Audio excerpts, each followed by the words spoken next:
Book the Second, The Golden Thread. Chapter 1. 5 years later.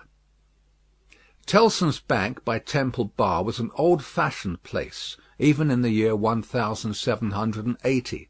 It was very small, very dark, very ugly, very incommodious. It was an old-fashioned place, moreover, in the moral attribute that the partners in the house were proud of its smallness, proud of its darkness, proud of its ugliness, proud of its incommodiousness. They were even boastful of its eminence in those particulars, and were fired by an express conviction that, if it were less objectionable, it would be less respectable.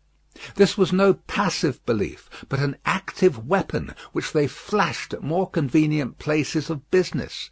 Tellson's, they said, wanted no elbow-room. Tellson's wanted no light. Tellson's wanted no embellishment. Noakes and Company's might, or Snooks Brothers might, but Tellson's, thank heaven! Any one of these partners would have disinherited his son on the question of rebuilding Tellson's. In this respect the house was much on a par with the country, which did very often disinherit its sons for suggesting improvements in laws and customs that had long been highly objectionable, but were only the more respectable. Thus it had come to pass that Tellson's was the triumphant perfection of inconvenience.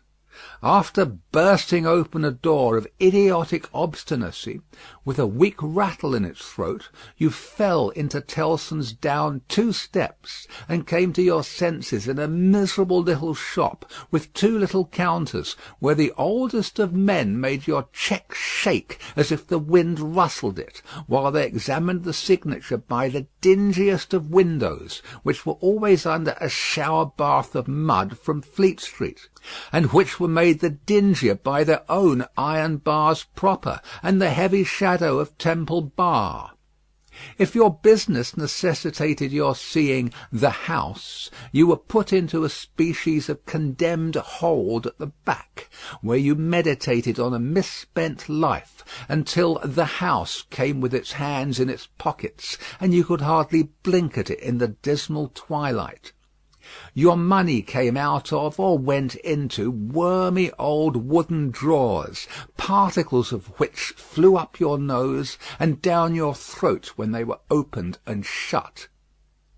Your banknotes had a musty odour, as if they were fast decomposing into rags again. Your plate was stowed away among the neighbouring cesspools, and evil communications corrupted its good polish in a day or two. Your deeds got into extemporised strong-rooms, made of kitchens and sculleries, and fretted all the fat out of their parchments into the banking-house air. Your lighter boxes of family papers went upstairs into a Barmecide room that always had a great dining table in it and never had a dinner, and where, even in the year 1780, the first letters written to you by your old love or by your little children were but newly released from the horror of being ogled through the windows by the heads exposed on Temple Bar with an insensate brutality and ferocity worthy of Abyssinia or Ashanti. But indeed, at that time, putting to death was a recipe much in vogue with all trades and professions, and not least of all with Tellson's. Death is nature's remedy for all things, and why not legislation's? Accordingly, the forger was put to death. The utterer of a bad note was put to death. The unlawful opener of a letter was put to death. The purloiner of 40 shillings and sixpence was put to death. The holder of a horse at Tellson's door, who made off with it, was put to death. The coiner of a bad shilling was put to death. The sounders of 3/4 of the note in the whole gamut of crime were put to death. Not that it did the least good in the way of prevention. It might almost have been worth remarking that the fact was exactly the reverse. But it cleared off, as to this world, the trouble of each particular case, and left nothing else connected with it to be looked after. Thus Tellson's, in its day, like greater places of business, its contemporaries, had taken so many lives that, if the heads laid low before it had been ranged on Temple Bar instead of being privately disposed of, they would probably have excluded what little light the ground floor had, in a rather significant manner. Cramped in all kinds of dun cupboards and hutches at Tellson's, the oldest of men carried on the business gravely. When they took a young man into Tellson's London house, they hid him somewhere till he was old. They kept him in a dark place, like a cheese, until he had the full Tellson flavour and blue mould upon him. Then only was he permitted to be seen, spectacularly poring over large books, and casting his breeches and gaiters into the general weight of the establishment. Outside Tellson's, never by any means in it, unless called in, was an odd job man, an occasional porter and messenger, who served as the live sign of the house. He was never absent during business hours, unless upon an errand, and then he was represented by his son, a grisly urchin of 12, who was his express image.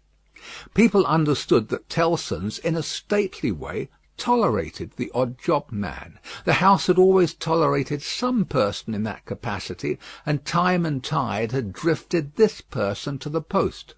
His surname was Cruncher, and on the youthful occasion of his renouncing by proxy the works of darkness in the easterly parish church of Houndsditch, he had received the added appellation of Jerry.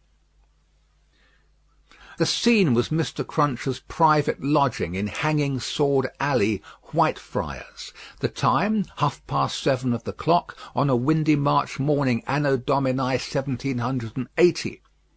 Mr. Cruncher himself always spoke of the year of our Lord as Anna Dominos, apparently under the impression that the Christian era dated from the invention of a popular game by a lady who had bestowed her name upon it.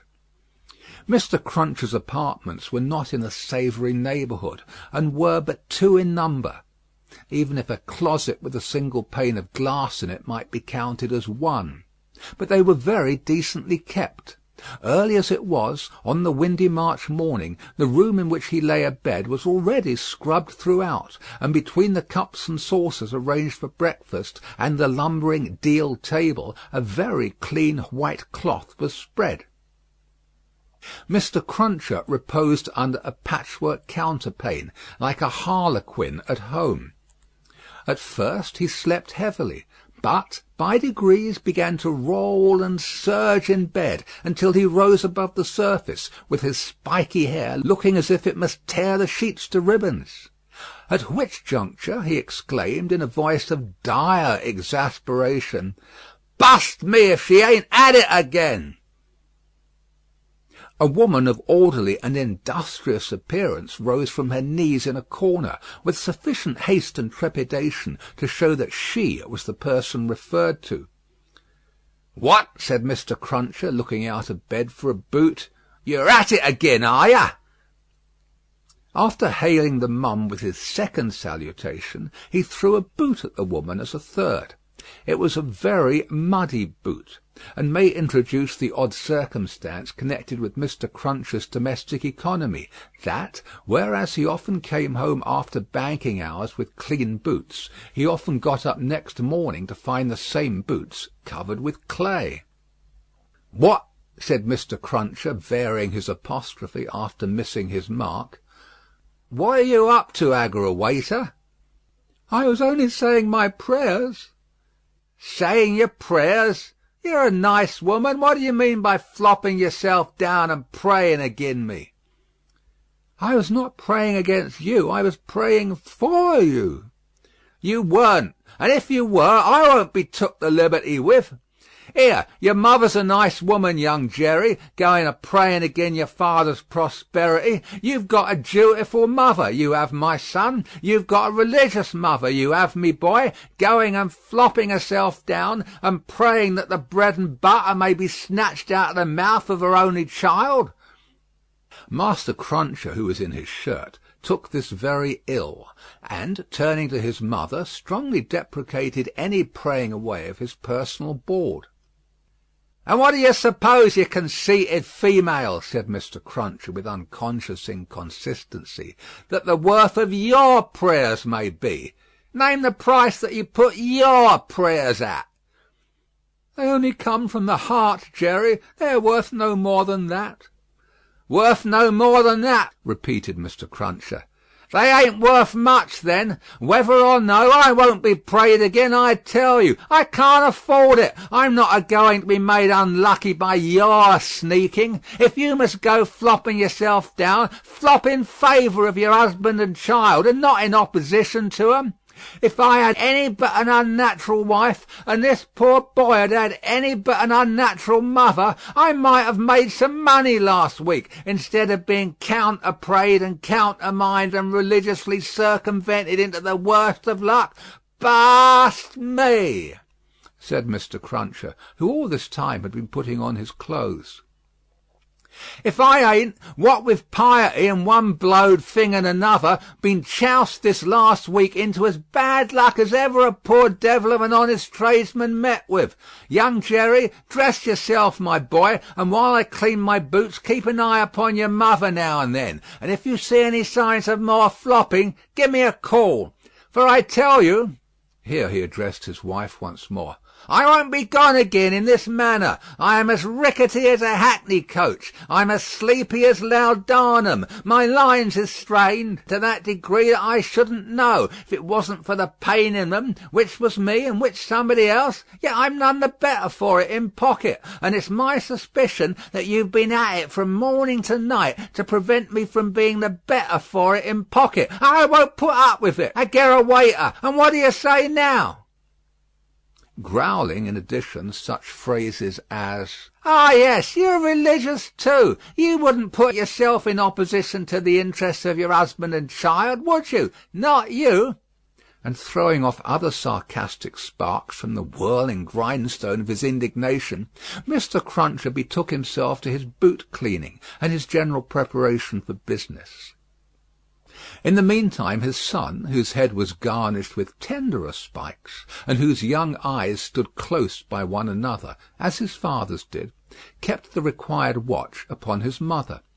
He greatly disturbed that poor woman at intervals by darting out of his sleeping-closet, where he made his toilet, with a suppressed cry of, "You're going to flop, mother!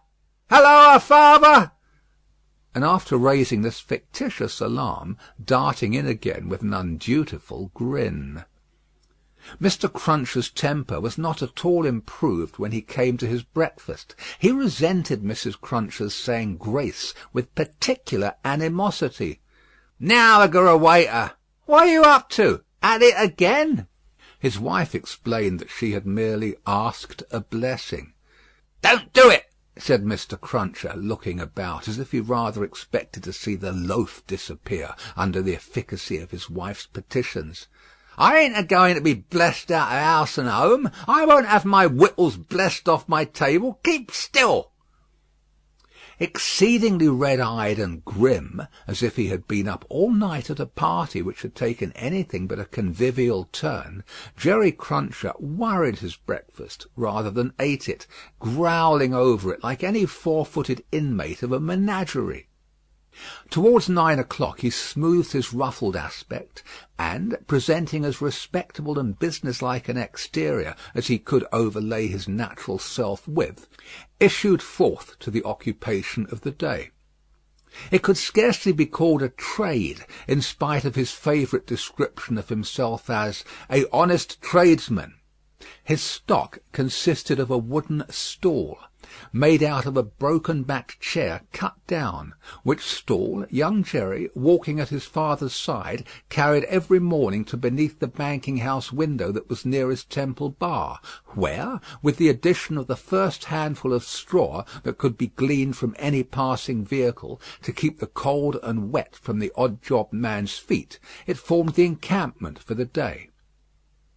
On this post of his, Mr. Cruncher was as well known to Fleet Street and the Temple as the bar itself, and was almost as in-looking.